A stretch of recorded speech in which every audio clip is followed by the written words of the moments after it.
C'est un mélange de joie, d'espoir et de crainte qui règne sur la place des otages. L'espoir de voir enfin ce compteur sinistre s'arrêter dès lundi avec la libération annoncée de tous les otages. Après les nombreuses désillusions, les familles et les proches veulent encore y croire, tout en restant tout de même prudents. Ce sont des jours, des heures, des minutes et des secondes tendues et angoissantes. On est ici pour veiller à ce que notre combat ne s'arrête pas tant que les 48 otages ne seront pas tous rentrés en Israël et que nos soldats ne seront pas tous rentrés dans l'État d'Israël. 48 otages, dont 20 seraient toujours vivants selon Israël, qui doit libérer en échange 2000 prisonniers palestiniens, dont 250 condamnés à perpétuité. Plusieurs d'entre eux sont des figures de proue des mouvements palestiniens.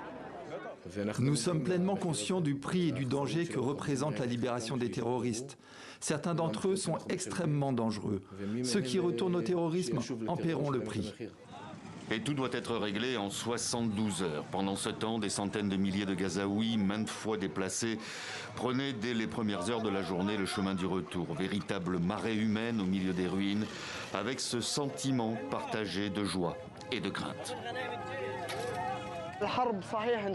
La guerre, oui, elle est terminée, mais elle pourrait revenir à tout moment. Oui, c'est vrai que nous sommes retournés chez nous, mais nos maisons sont détruites et inhabitables. Maintenant, nous devons essayer, autant que possible, de vivre avec cette réalité, ou plutôt de survivre.